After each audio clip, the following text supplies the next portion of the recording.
動画をご覧いただきありがとうございます。今回は2019年にバンダイさんから発売された衝動 X 仮面ライダーシリーズ5から仮面ライダーブラックの愛機バトルホッパーの制作です。このバトルホッパーのキットは A サイドと B サイドという2つのパッケージのパーツを合わせて完成します。こちらが全パーツ。数はそんなに多くないですが、バッタの頭部を模したフロントカウルや後輪のチェーン、ブレーキまで緻密精巧に作られていてクオリティは高いです。箱の中にはパーツのみが入っていて、組み立て説明は箱の裏側に印刷してあります。バイクシリーズもこのバトルホッパーの製作で5期目、組み立てもだいぶ慣れてきました。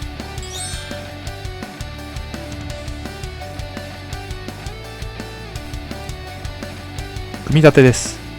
動画はハイライトになっていますので見ていきましょう。かなりリアル、高精細です。バトルホッパーは最高時速は500キロ、最大出力は415馬力の設定でした。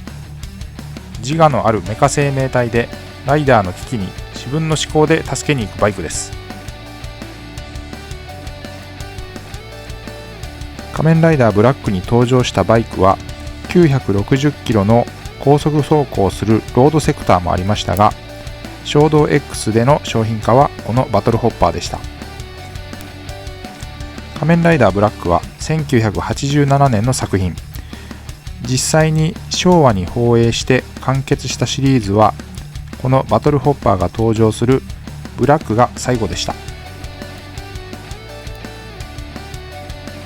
バッタの脚部と融合したフロントフォークの形状も再現できています。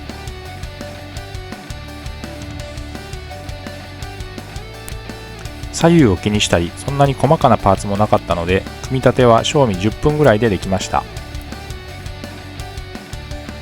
フロントの目と風防にはクリアパーツが使用されています。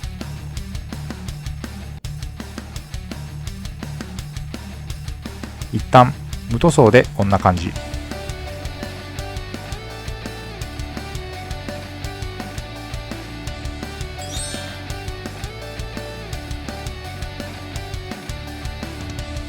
続いて部分塗装です。塗装動画もハイライト映像にしていますのでご覧ください。当時の映像や図鑑の写真を見ながら塗っていきました。使ったカラーは2色。シタデルカラーのベース、アイアンハンズスティールでブレーキハンドルとスタンドを塗りました。部分塗装で色分けがされていないところはこのバトルホッパーの場合はわずかでした。それだけ成型色での色分けの完成度が高かった。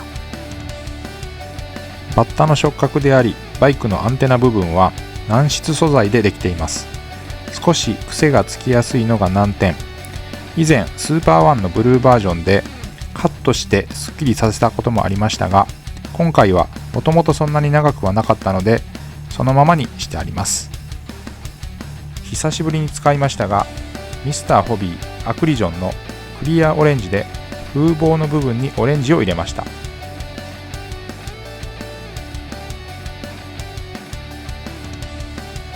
塗装にかかった時間は10分程度でした。こちらが塗装後です。塗った箇所は少しでしたがうまくできました。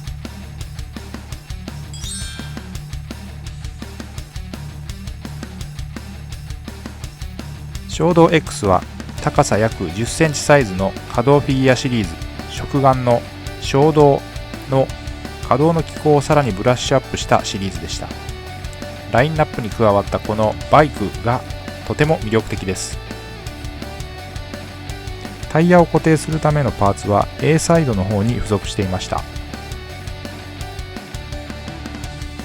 仮面ライダーブラックを登場させるのが楽しみです。今回もご視聴いただきありがとうございました。また次回の動画でお会いしましょう。